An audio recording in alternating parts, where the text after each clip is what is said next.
Hello everyone, thank you for joining me for today's episode of the Fountain of Life podcast.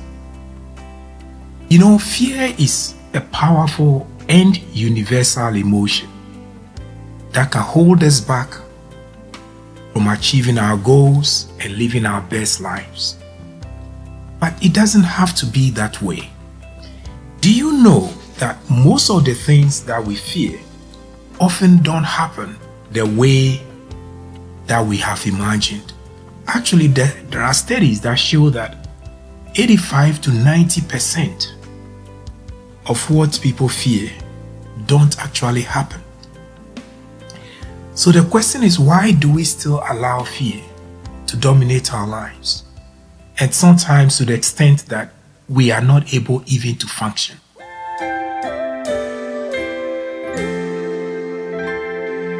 Lord, you are the fountain of life, restorer of my soul.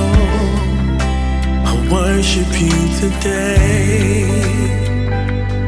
Lord, you are the fountain of life, restorer of my soul. I worship you today. Lord, you are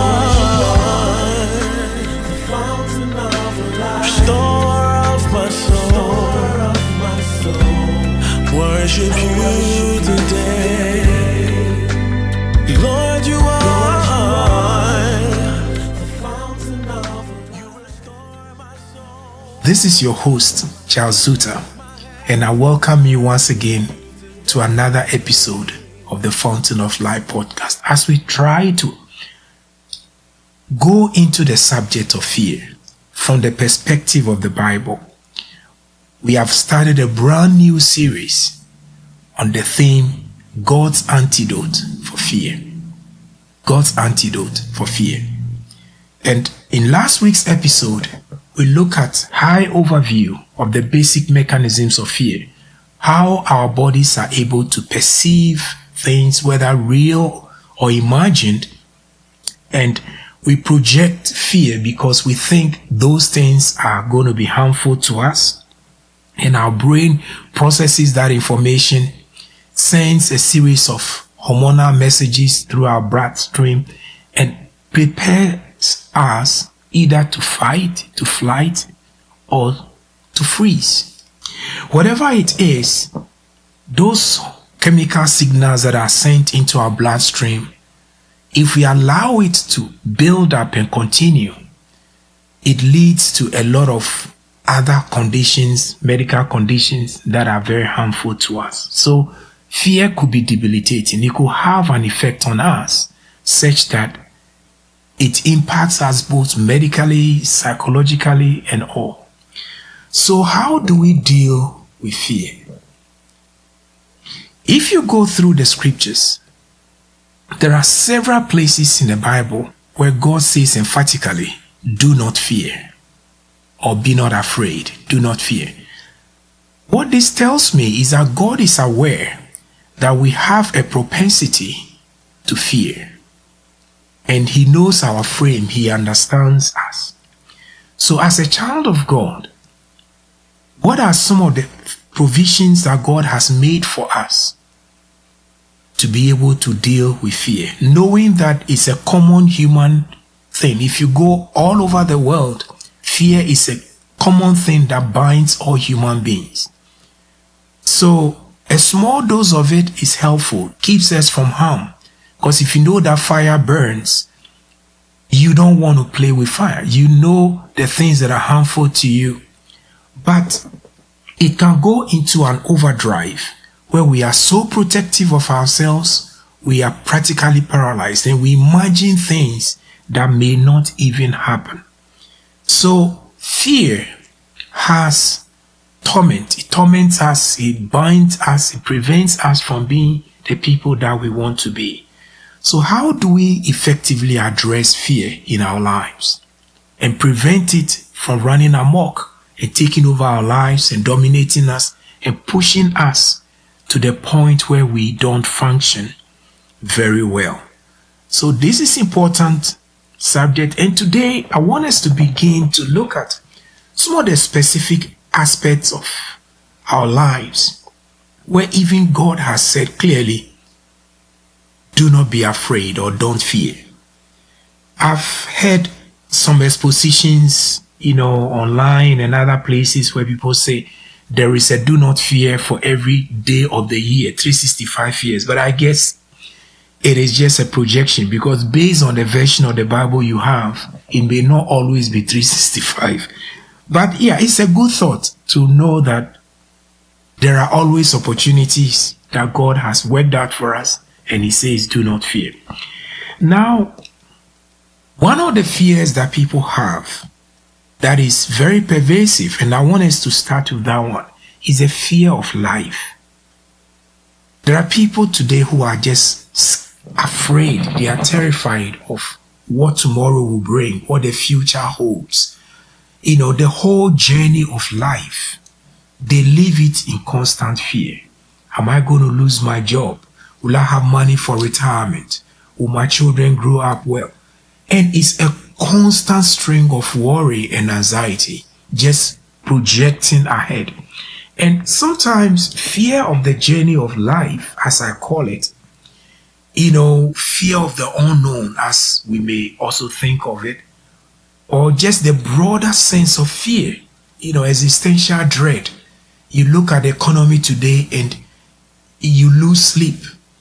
You look at the mortgage rates and you think, gosh, I can never buy a house. And we keep projecting, keep adding on, so that the whole journey of life becomes one whole fearful experience for us. And we are not able to enjoy even the basic things that life offers us, because we are so obsessed with what could go wrong.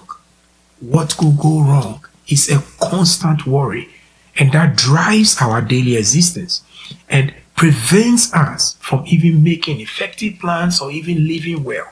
So, what is your experience when you look ahead at the journey of life?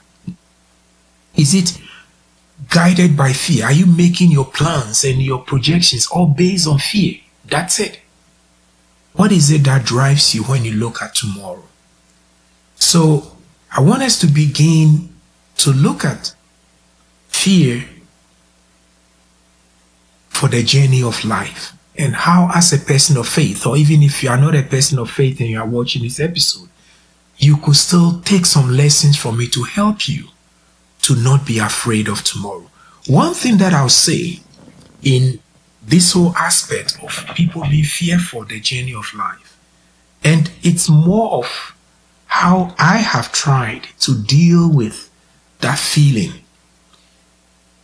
of insecurity, the feeling that, things could not work out the way that I have. And some of these fears, are coming from the place of our desire for stability. Nobody wants uncertainty in their lives. If you're in a job, you want to project that I'll be here for the next 3-4 years.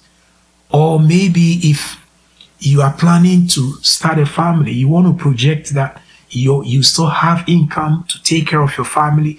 So we all want stability. And that is the basic fact. So anything that threatens that stability that we expect, it begins to raise the issue of fear for us. That calm, stable environment that we want is being threatened. So fear for the future could also be fear of failure. What about this new job that I'm taking? What about if I don't function well? What about if I get a bad boss? What about, it's constant, the what ifs. Recently, I was talking with somebody, and, this fellow has been through some very difficult family circumstances, and we're conversing, and one of the things that, this person told me was, I lose sleep over, maybe me passing away and my kids not having anybody to take care of them. And I'm just saying, what can you do about that? There are things that you can do about that situation, and there are things that you can't do anything about. So that wholesale worry and anxiety, about things that we have control over and things that we don't have control over. Just that existential dread looking ahead can be crippling, and it takes away from us. So the fear for the journey of life is real. People go through it to varying degrees. Some people will just think about it and brush it aside. Others may just live in a sense of dread constantly. So how do we approach the journey of life without fear, or projecting some past negative experiences that we've had onto our future and thinking that it's going to be that way? Well, maybe the first marriage failed. You just started a new one and you are just dreading. You are just looking for the same signs of the things that happened in the past that led to that problem. Or maybe you were just laid off from a situation. You are just dreading, if I even move out of state or get a new job, would I also, so it's just a constant what ifs. So that dread for tomorrow and the journey of life can incapacitate us, and it makes us to make plans just based on that fear, just based on that projection. I'm not saying we shouldn't plan or to try to mitigate problems that we anticipate. That is great. In my line of work, we talk about failure mode event analysis. You plan for how you can mitigate against failures and all of those. But those are failures that you've identified, you've categorized. It's not things that you don't even know that they are going to fail or they are going to break. Okay, so it is targeted, it's specific, and you draw a plan to mitigate against those things. But what I'm talking about here is that general existential fear that surrounds our lives and prevents us from enjoying our day-to-day existence as a person. I'll first go to the scriptures to give us an example of what God does, or what we should be looking at as a person of faith. When we project into the future, we look at our lives now and we think that tomorrow is going to be it's not going to be any better because of the things that we know or things that we are seeing or reading in the media. It's just constant barrage of bad news. And so we think that that is what our tomorrows are going to be. There is something that I always tell myself. Let me circle back to that point. I tell myself, I'm worrying about tomorrow. Tomorrow isn't only going to be about problems. Tomorrow isn't going to be only about failures and disappointments. Tomorrow will also have opportunities. So I don't look at it like, it is just full of bad news. Tomorrow can also come with good news. So instead of focusing on only what is going to be bad about the future, I also tell myself there are good things that are also there. I just don't see it. So just as you don't see the good things that are ahead, you shouldn't also be so fixated on the bad things that you think are going to happen. So when you think about tomorrow and fear comes in, tell yourself, there may be also opportunities. Somebody could call me and offer me a better paying job or a better friendship. I may meet somebody who offer me a better friendship.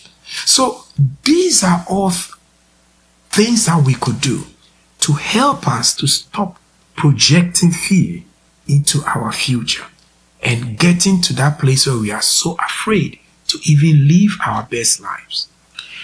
In the book of Genesis, we will be introduced to a young man, that is Isaac, and he's starting a family, starting a life.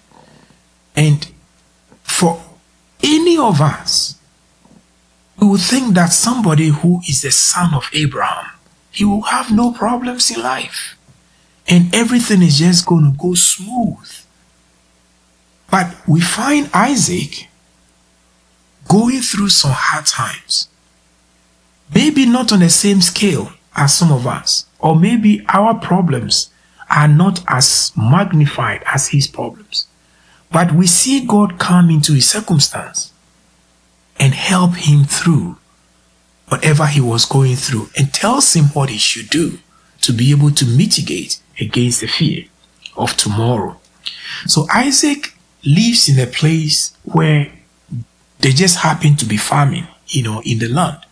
And God came in a dream, that's Genesis 26 from verse 2, and told him he shouldn't go down to Egypt. They said, God knows why, because that is not the time for the descendants, to be in Egypt. That time will come. But right now, don't go to Egypt. I asked him to dwell in the land where he was. And over there in Gerar, there was famine. But God told him to dwell there. So God gave him the grace to farm that year in the land of the time of the famine. And he reaped the harvest. So if you were in his shoes, there is famine. You know that there's food in Egypt, but God is telling you, don't go to Egypt. You're going to naturally be worrying that, hey, are we not going to starve, me and my family? We can't go to where food is. He wants us to be here. But God told him that. And God gave him the grace to be able to have fun, be able to have the resources that he need to do what God had called him to do. And then in that dream, God tells him clearly that he should dwell in the land. He's going to be with him. He's going to bless him. And not just him, but his descendants. Because he's giving that land to them because he swore unto his father Abraham. And God gives him a beautiful promise. You see, as a person of faith, when you are confronted with something that threatens your very existence, threatens everything that you live for, and you project into the future, and you think, gosh, this is not going to be. Instead of letting fear dominate your life, you want to ask yourself, what is the mind of God about this situation? Because you are not alone. We have a covenant relationship in Jesus Christ, and that makes a difference. So you don't just think that, oh, I'm alone in this situation and I have to fight through it by myself. And so you go into the sorrow mood, you go into the worry mode, you go into the anxiety mode, you go into the panic mode. Question you should be asking yourself, where is God in all this? That is an important step. But then after a point, Isaac moves on and he comes to a place, in the land of the Philistines, and he stays there. Once again, he's so terrified of the people and all of that. Rebecca must be a very beautiful woman, and he tells the people around, you know what? Rebecca is my sister. Because he was afraid that if he let the people know that Rebecca was his wife, they will kill him so that they will take his wife. Is that a real threat?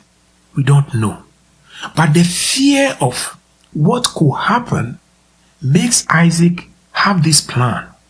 We don't know whether it's with the God endorsed that, we don't know. But he lied about his relationship with Rebecca. Later on, the people will find out and they'll be so angry with him that he lied to them. And the king Abimelech made a decree that, hey, what you heard is not true. Rebecca is actually Isaac's wife. If you touch her, you'll be killed. You'll be put to death. So when we live in fear, we make decisions or we do things that sometimes places us in a very awkward situations. It's driven by fear, not by courage. So fear drives us, just like fear drove Adam and Eve to hide from God. In much the same way, when you make plans based on fear, it unravels eventually because things don't happen the way they are. You find yourself in a bind. And that is exactly what Isaac got himself into. But it so happened that as he continued to dwell in that land, he did so well that the Philistines envied him. Verse 14. For he had possessions of flocks and possessions of herds and great number of servants. So the Philistines envied him. Now the Philistines had stopped all the wells which his father's servants had dug in the days of Abraham his father, and they had filled them with earth. And Abimelech said to Isaac, go away from us, for you are much mightier than us. So you would think that this person who holds a covenant relationship with God, everything was just going to go great for him. Here we find after that scandal about his wife, he does so well, the people begin to envy him. And the wells that his father Abraham had dug, that they were depending upon, the Philistines came and dumped earth into them and sealed the wells.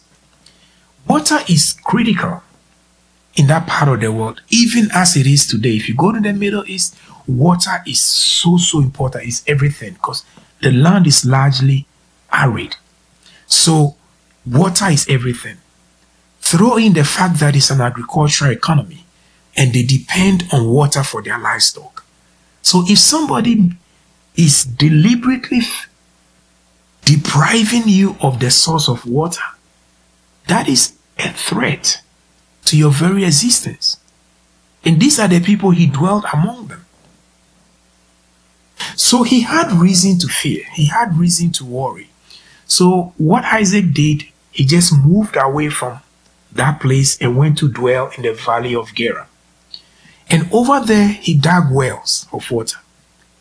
Lo and behold, the Philistines came and made sure that they quarreled with him over those sources of water and those wells. He moved on again. He dug another one, the same story. He moved on again. He dug another one.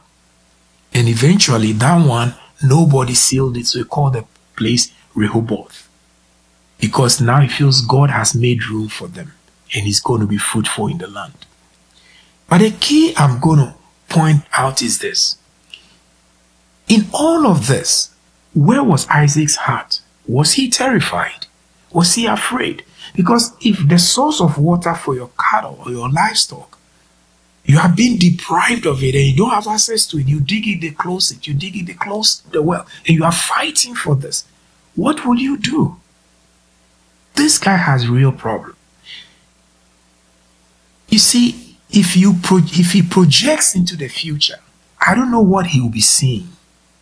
See, maybe he was seeing complete failure. Now look at me. What am I going to do? But God was there with him under those circumstances. So life happens. The fact that you went through some hard patch in life doesn't mean that is going to be the end of your story or that is going to define your future as a person. So those past experiences, they may be negative experiences, they may be painful experiences. They don't have to define your future. So here is Isaac going through a series of life-threatening events, step after step. And he said he's an heir to the promise God made to Abraham. He's a seed that was promised to Abraham. So the question is, where is God in all of this? So in the same way, in your situation, however awful it is or however you look at yourself, tell yourself there will be a better tomorrow. Give yourself hope. Tell yourself that this is not going to define whatever happened in the past. It's not going to define my future. I'm not going to live terrified. So Isaac will move on, and then somewhere down the line, the same people who hated him, they realized that, look, they were doing well because Isaac was among them. Ever since Isaac left, things had not been the same. So they chased him and forced to make a covenant with him. So change happens. It will not always, the wells you dig will not always be closed. You will not always have bad bosses. You will not always have terrible family situation. Change happens.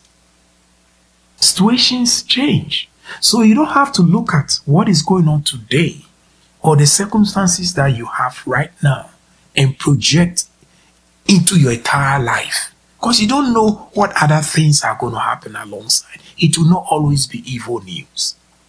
So if we come down to, still there, if we come down to Genesis chapter 26, verse 23. Isaac moved to a new place called Beersheba. That is where he dug the well and everything was stable. He had his peace. Verse 24.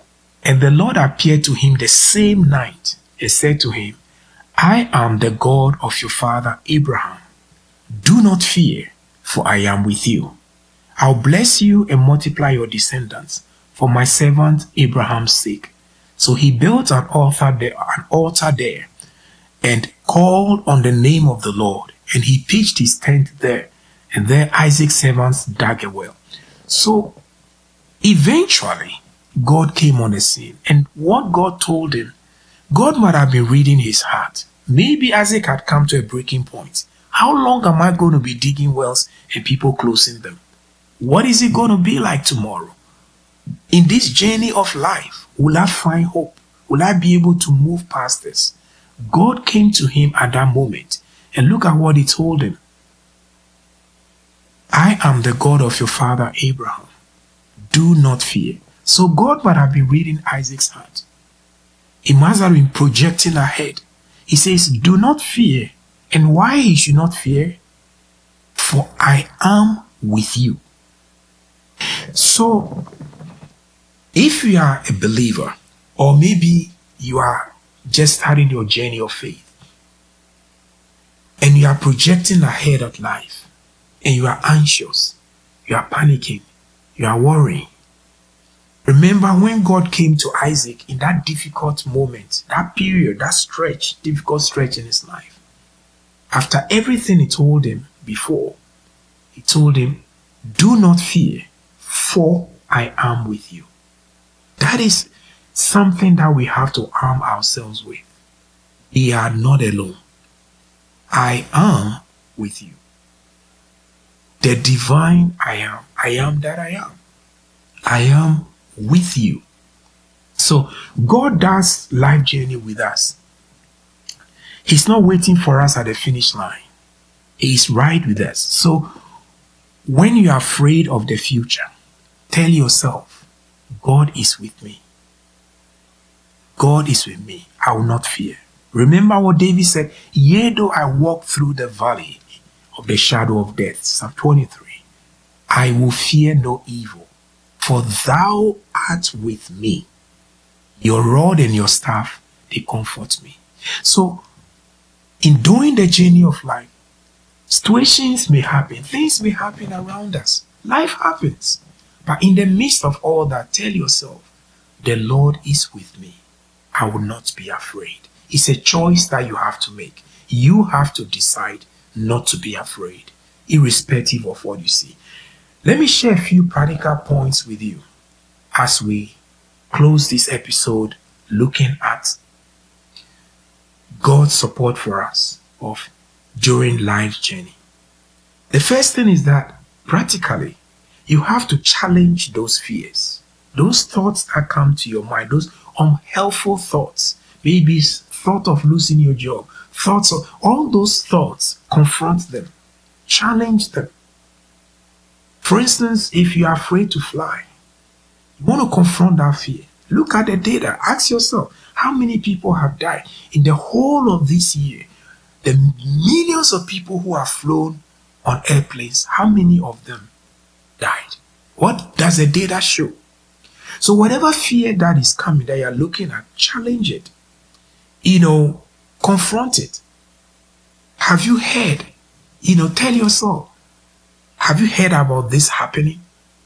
How often does this happen? What does the data look like? Is there a reason to really believe that this is going to happen?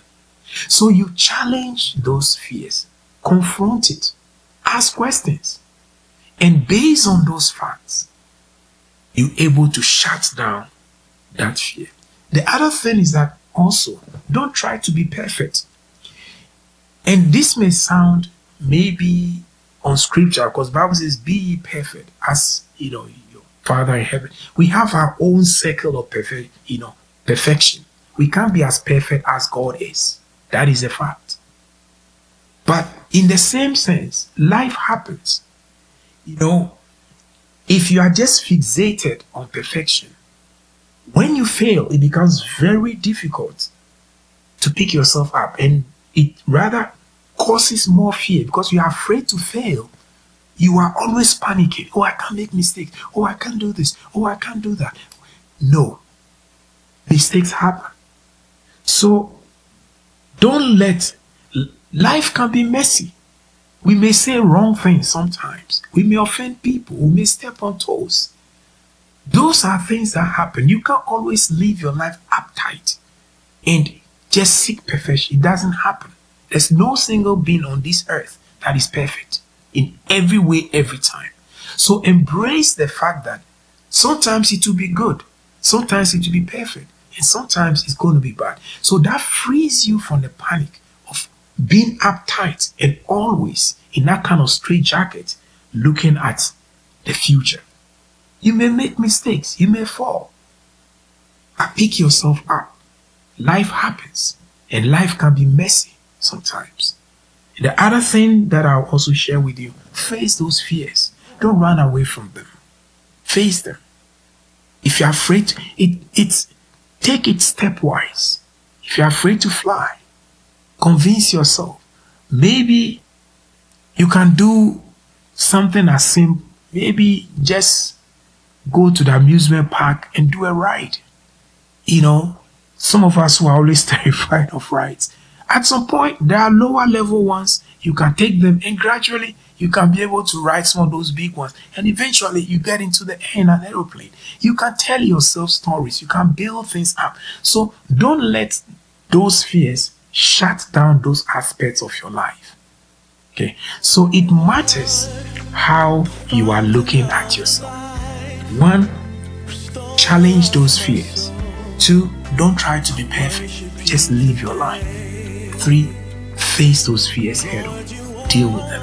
But above all, remember, God says, do not fear. I am with you. That is how we should be able to approach life without fear as we look ahead. So remember, facing our fears is a journey. It's not a destination. Okay, it's a constant walk. You deal with it every day. It's a constant walk. It's okay to take small steps and celebrate each victory along the way. Surround yourself with supportive people who are going to encourage you and help you along. And be kind to yourself. If you feel that is not the end of the world, pick yourself up and go and keep pushing forward.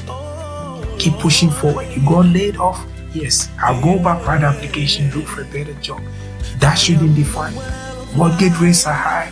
They are going to come down one day. I'll buy a house. Keep telling yourself about what is possible, not what is not possible. Thank you so much for joining me today. God willing, next week we'll look at another area of fear that dominates people's lives. The feeling of not having enough under some circumstances. If this series of episodes has been helpful to you, please leave your comments below and also subscribe to this podcast. And I believe that God is going to richly lead you into the places of knowledge and understanding even as we fellowship together. And you can download this podcast, the audio versions on Amazon, on Spotify, on Google, and all the places where you get your good podcast. May God richly bless you. And thank you so much for joining me today. See you again next week. Mountain of my life, I worship you today. Lord, only you are. Yes, Lord. You restore my soul. I worship you today. Yeah.